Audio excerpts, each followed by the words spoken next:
માતા પિતા સર્વ ભૂણુતુ સુખીન સર્વ સંતો નિરામય સર્વ ભદ્રાણી પુષ્ટતુ માં કષ્ટ દુઃખ ભાગ ભવતુ। માતા પિતા જાગે સબ દુઃખ ભાગે। મા બાપ સંસ્કારી દીકરીને દીકરાનું નિર્માણ કરે, દીકરા દીકરીનું નિર્માણ કરે।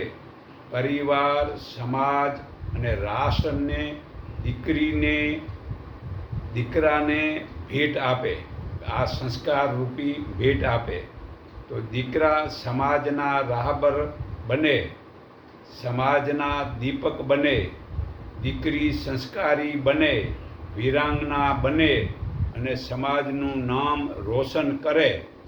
સંસ્કાર વગરનું જીવન નકામું છે, પાયા વગરનું ચણતર નકામું છે। નીચે પાયો ન મકાનનો તો એ ચણતર નકામું છે ને વાવેતર વગરનું ખેતર નકામું છે ને વૃક્ષ વગરનું ફાર્મ નકામું છે।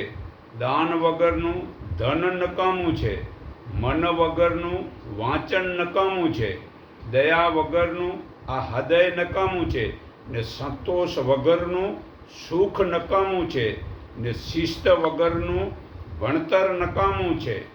મુદ્દા વગરનું આ લખાણ નકામું છે ને નર્મદા વગરનું કચ્છ નકામું છે। ગાય વગરનું આંગણું નકામું છે, વેદ ગીતા વગરનું જ્ઞાન નકામું છે। હવન વગરનું ઘર નકામું છે, ગુરુ વગરનું જ્ઞાન નકામું છે। મા વગરનું ઘડતર નકામું છે। મા બાળકોને જ રાષ્ટ્ર નિર્માતા છે। મા કિરવણી કાળ છે, મા હીરાની ખાણ છે, મા દયાનો ભંડાર છે, મા ક્રોધનો પણ અંગાર છે, મા 100 શિક્ષકની બરોબર છે, મા આશીર્વાદનો સ્ત્રોત્ર છે, મા દુર્ગા વીરાંગના છે, દીકરી તુલસીનો ક્યારો છે, દીકરી ઘરની દુર્ગા છે, દીકરી કાળજાનો કટકો છે, દીકરી સમાજની રાહબર છે, નારી નારાયણી છે, નારી 3 કુળ તારે છે, નારી સમાજની રાહબર છે, નારી ઘરની શોભા છે, નારી પૂર્વ સંસ્કૃતિનું જતન કરનારી છે। પણ આજની દીકરી સ્વતંત્રતાને બદલે, આજની દીકરીઓ સ્વતંત્રતાને બદલે સચિત બની ગઈ છે। સાડી તો આપણી સંસ્કૃતિ જાળવી રાખે એવું છે, સાડીનો ડ્રેસ જે છે એ આપણી સંસ્કૃતિને જાળવી રાખવા જેવું છે। પણ આજની દીકરીઓએ વેશભૂષા અને આહાર બદલી નાખ્યો છે। રોજ વાનગીઓ કરવી, આહાર બગડે તેની બુદ્ધિ બગડે। જે આહાર તમોગુણીથી જ બુદ્ધિ બગડે છે। આજની પુત્રવધુ બેફામ બની ગઈ છે, વાળ ખુલ્લા રાખે છે, ઘરના વડીલોને મૌન વ્રત લેવું પડ્યું છે, ભાગેડું લગ્નનું સમાજ ઉપર કલંક ચડી રહ્યું છે। સમાજના વડીલો દીકરાઓ જાગો, હવે બેફામ થઈ ગઈ છે। વડીલોના પ્રેશર વધી રહ્યા છે, જુવાનને હાર્ટ ફેલ અને ડાયાબિટીસ ઘરમાં થઈ ગયા છે। રસોડામાં કુકરે સત્યનાશ કર્યો છે। જ્યારે ધર્મની સંસ્કૃતિની આફત પડી ત્યારે મા જાગતી ઉમિયા દુર્ગા અંબે મા જાગીને તે રાક્ષસ વૃત્તિનો નાશ કર્યો ને ધર્મની સ્થાપના કરી। આપણી પૂર્વ સંસ્કૃતિનું જતન કરીએ, સ્વાદ તજીને આહાર સારો લઈએ। ટીવીએ સમય બગાડ્યો, મન બગાડ્યું ને કુકરે ફ્રીજે વ્યસન બગાડ્યું ને શરીર બગાડ્યું। મોબાઈલે બગાડી દીકરીએ ફેશન ન કરે, દીકરા વ્યસન ન કરે ને ભ્રૂણ હત્યાનું પાપ ન લે, લગ્નનું કલંક સમાજ ઉપર ન ચડે અને વડીલોની આજ્ઞાનું પાલન કરીએ, સંસ્કૃતિનું જતન કરીએ, કડવા પાટીદાર સમાજનું નામ રોશન કરીએ, તો જ આપણે મા ઉમિયાના સંતાન કહેવાઈએ. તો આપણે ગાય માતાનું પાલન કરીએ, ગાય માતાનું જ દૂધ પીએ અને નિરોગી રહીએ. તો જુઓ, આંખે દેખાતી બધી વસ્તુ જે પ્રકૃતિ એટલે માયા જળ વસ્તુ છે, પણ જેના વડે આંખ દેખે છે, કાન સાંભળે છે, આ મોઢેથી બોલીએ છીએ વગેરે, જે આ શરીર વડે ક્રિયા કરીએ છીએ તે આત્મા ચેતન વડે થાય છે. તે આત્મા શરીરમાં છે અને પરમાત્મા બહાર છે. તો તે સર્વને પૂછો તે પરમાત્મા કેટલા છે? તો બધા જ કહે છે કે પરમાત્મા એક જ છે, અને જેનું મનુષ્ય શરીર છે તે કોઈ પણ પરમાત્મા નથી. તે પરમાત્માએ સૃષ્ટિમાં જે દેવી દેવતા વગેરે અવતારી પુરુષોને પરમાત્માએ પોતાનો પાત્રનો રોલ ભજવા જુગે જુગે મોકલે છે. તે ઉચ્ચ કોટીના દેવી દેવતા અવતારી પુરુષો વગેરેમાં વિવેક, મર્યાદા, બહુ જ સારા ગુણ, કર્મ અને સ્વભાવ હોય છે, પણ તેને સાકાર શરીરવાળાને કોઈ પણ દેવી દેવતાને ભગવાન માનવાના નથી. અને પરમાત્મા નિરાકાર પ્રભુ એક જ છે, તે સાચા ભગવાન છે. તેવું જ્ઞાન સર્વના જીવનમાં ઉતરશે તો આ જગતમાં સંઠીન થવાશે. તે પરમાત્માએ આ જગતમાં બે વસ્તુ પહેલાં બનાવી, એક ચેતન આત્મા અને બીજી પ્રકૃતિ, જે માયા જળ પ્રકૃતિ. તો તે પ્રકૃતિથી કશું થતું નથી અને આત્માથી પણ એકલાથી કશું થતું નથી. તમે તમારો વાળ આમ સફેદ થઈ ગયો હોય એ આત્મા વડે કરી જુઓ, કાંઈ થશે નહીં. અને આ શરીરમાંથી આત્મા નીકળી જાય તો આ પ્રકૃતિના શરીરથી પણ કશું થતું નથી. પરંતુ પરમાત્મા તે બંને વડે જગત બનાવે છે. તો આત્માના સંગથી જળ પ્રકૃતિ ચેતન થઈને 23 તત્વ બનાવે છે. તેમાં પહેલી બુદ્ધિ, પછી અહંકાર, પછી મન, પછી 5 જ્ઞાનેન્દ્રિયો, પછી 5 કર્મેન્દ્રિયો, પછી 5 માત્રા શબ્દ, સ્પર્શ, રૂપ, રસ અને ગંધ, અને પછી 5 મહાભૂતો પૃથ્વી, જળ, અગ્નિ, વાયુ અને આકાશ. એ સર્વે પ્રકૃતિના શરીરવાળો જે કોઈ હોય તે સર્વે પરમાત્માની વિભૂતિઓ છે. જે પછી વિષ્ણુ હોય કે શંકર હોય કે રામ હોય કે ઇન્દ્ર હોય વગેરે, તે ભગવાનની વિભૂતિઓ છે. ગીતા અધ્યાય 10, 18-42 પુરાવો છે. તે વિભૂતિઓવાળા શરીર છોડીને ચાલ્યા ગયા છે, છતાં તેની મૂર્તિઓ બનાવી ને તેને ભગવાન માનો છો. અને જે મારો વાલો પરમપિતા પરમાત્મા હજૂર એકદમ આમ ઠસ મારો વાલો ભર્યો પડ્યો છે, તેને આપે ઓળખતા નથી ને જાણતા નથી. તો તે સદગુરુ વડે લોકોને તે નિરાકાર પ્રભુનું જ્ઞાન મળે છે. ત્યારે લોકો તે નિરાકાર પ્રભુના દર્શન કરે છે. ત્યારે લોકોને તે નિરાકાર પ્રભુનો આનંદ આઠે પહોર રહે છે. તે જ્ઞાન થવા પછી ક્યારે પણ એ ભૂલાતું નથી. તે સદગુરુ જીવતા દરેકને ભક્તિ કરવાના નિયમ આપે છે, ને તે નિયમ ચુસ્તતાથી જો પાલન કરે તો તે મનુષ્યના સર્વે પાપ છૂટી જાય છે. તો પહેલો નિયમ, આજથી તન, મન અને ધન તે પરમાત્માનું છે તેનું અભિમાન ન કરવું. બીજો નિયમ, સંપ્રદાયના જાત, વર્ણ, આશ્રમનું અભિમાન ન કરવું ને સદા માનવ થઈને દરેક માનવીની સાથે પ્રેમ રાખજે. ત્રીજો નિયમ, કોઈ પણ લોકોની ખાવા પીવા કે પહેરવાની નિંદા ન કરજે. બધાની હાલત સરખી હોતી નથી અને મર્યાદામાં રહેજે ને કોઈ પણ વ્યસન કે ફેશન ના કરજે.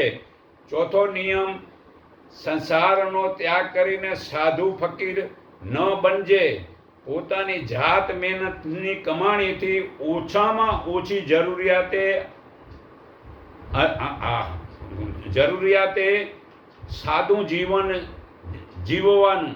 પાંચમો નિયમ, સદગુરુ થકી આપવામાં આવેલું જ્ઞાન અને સદગુરુની આજ્ઞા વિના કોઈને તે જ્ઞાન બતાવવું નહીં, કારણ કે પોતાની જાતને જ્ઞાની સમજવાના અભિમાનથી બચવાનું. છઠ્ઠો નિયમ જે જીવ હિંસા ન કરવી, ચોરી ન કરવી, વ્યભિચાર ન કરવો કે દારૂ વગેરે તમોગુણી આહાર ન કરવો અને જુગાર ન રમવું કે કોઈ પણ દેવી દેવતાની મૂર્તિની પૂજાના કર્મકાંડ ન કરવા અને જે કામ ક્રોધ લોભ મોહ રૂપી રાક્ષસોને છોડી દેવા. અને સમય બહુ જ કિંમતી છે, તે સમયમાં સત્ય કર્મ કરવું, પણ કોઈ પણ દેશ વિદેશ ફરવા ફાલતુ સમયને ન બગાડવો કે ટીવી ન જોવી કે ટીવીમાં સિરિયલ ન જોવી કે ક્રિકેટ કે વિદેશી રમતમાં ન રમવું કે ન જોવું કે મોબાઈલમાં ન સમય બગાડવો. જે પ્રાતકાળે બ્રહ્મ મુહૂર્તમાં ઉઠીને નિત્ય કર્મથી નિવૃત્ત થઈ પ્રાણાયામ વ્યાયામ અને ઈશ્વર ધ્યાન કરવું. જુઓ, ગયેલું ધન ફરીથી મેળવી શકાય છે, પણ ગયેલો સમય ફરીથી પાછો આવતો જ નથી. ધનથી જેમ સમયને તિજોરીમાં બંધ કરીને રાખી શકાતો નથી, તેથી સમયનો સદુપયોગ કરો. જે તન મન ધન સદગુરુને આપેલ છે, તો તે તન મન ધન જે સદગુરુ કહે તેવી સારી જગ્યાએ ઉપયોગ કરવાનું છે. તેવું વર્તન જે મનુષ્ય જીવનમાં ઉતારે છે, તે મનુષ્યના સર્વે પાપો સદગુરુ છોડાવે છે. જો પુરાવો, જેસલના બધા જ પાપ આમ માથાના વાળ જેટલા હતા, તે તોરલને બધા મતલબ કે માફ કરી અને પીર બનાવી દીધો, એ પુરાવો છે. તો પછી સદગુરુ તેવું જ્ઞાનથી તે મનુષ્યના પછી ગ્રહ શુકન મુહૂર્ત વાર તિથિ દિશા રાશિ કે કુંડલીની શંકામાં તે પડતો નથી. જ્ઞાન થઈ જાય છે સદગુરુ વડે. તે સદગુરુ સમજાવે છે કે એ તને કશું નહીં નડે. તે જ્ઞાનીઓને કોઈ પણ પછી ભૂત પ્રેત વગેરેની મેલી વિદ્યાની નડતર થતી નથી, કારણ કે જ્યારે જ્ઞાની મનુષ્ય ત્રણેય ગુણોથી છોડીને મુક્ત થઈને નિરાકાર પ્રભુને પામે છે, તે જ્ઞાની સ્વરૂપના ભાનથી ખસતો નથી. તેને સુખ દુઃખને સમાન સમજે છે, તે પથ્થર કે સોનાને તે સમાન સમજે છે. ગીતા અધ્યાય 14:19 પુરાવો છે. બીજું કે આદિત્ય નમસ્કાર એ કુર્વંતી દિને દિને જન્માંતર શસ્ત્રાય શું દારિદ્ર નોપ જાય તે. આનો અર્થ જે કોઈ પણ મનુષ્ય રોજ સવારે ઉઠીને નિરાકાર પ્રભુને નમસ્કાર આમ કરે છે, તે મનુષ્ય હજારો જન્મમાં ગરીબ થતો નથી. વળી તે યોગ ભ્રષ્ટ સાધક પુણ્ય કર્મ કરનારાઓના લોકમાં ઘણા વર્ષો સુધી ત્યાં રહી પછી પવિત્ર શ્રીમતને ઘેર જન્મે છે. આ પુરાવો છે. તો ગીતા અધ્યાય 6:41 પુરાવો છે. જે મનુષ્ય સર્વે કર્મોના ફળ નિરાકાર પ્રભુને અન્ય ભાવે આશા રાખ્યા વગર આપી દે છે, તે નિરાકાર પ્રભુનું ધ્યાનમાં પુરાયેલો ભક્તને નિરાકાર પ્રભુ તરત જ ઉદ્ધાર કરે છે. આ ગીતા અધ્યાય 12 શ્લોક 6-7 પુરાવો છે. તો પ્રભુનું જ્ઞાન બીજાને જે આપે છે, તેમના ઉપર પ્રભુ કૃપા કરે છે. તેથી તે નિરાકાર જ્ઞાનરૂપી પ્રકાશ દીવા વડે અજ્ઞાનથી ઉત્પાદન થતાં અંધકારનો પ્રભુ નાશ કરે છે. આ ગીતા અધ્યાય 10:8-11 પુરાવો છે. તો સવારે 5 વાગે ઉઠવાથી 2 લાભ થાય છે. એક તો બુદ્ધિ તેજ થાય છે, શરીરમાં મનથી સારો લાભ થશે. અને જો ગુડા દુખતા હોય તો સવારે ઉઠીને અબડક બેસીને 1 ગ્લાસ પાણી પીવું કે નાળિયેર પાણી પીવું. ઉઠતાની સાથે દાંતણ કોગળા કર્યા વિના પાણી પીવું. કોઈ પણ તકલીફ હોય અને કોઈ રસ્તો ન સૂઝે તો ઊંડા અને લાંબા આમ શ્વાસ ભરો ને કાઢો ને ભગવાનને કહો, મારું મન શ્વાસમાં રાખો ને તમે રસ્તો બતાવો. જે નેણ અને વેણ ફરે છે, જે વાત કાચ એટલે કે શુદ્ધ બોલવું ને કાંચ એટલે શુદ્ધ જોવું. તો દેશનો દેશને સ્વસ્થ બનાવવો છે તો બનાવવો છે, પોતાના શરીરને સ્વસ્થ બનાવવું છે અને ભારતને શક્તિશાળી બનાવવો છે તો હપ્તામાં એક દિવસ ઉપવાસ કરવાની ટેવ પાડો. તે દિવસે ફળ ફૂલ વગેરે કાચું ખાવું છે ને ભારતના કિસાનોને પૂરી કિંમત મળશે. જે પુત્રી તરીકેની ફરજ પૂરી કરતી નથી તે બરાબર સાચી સાસુ બનતી જ નથી. જે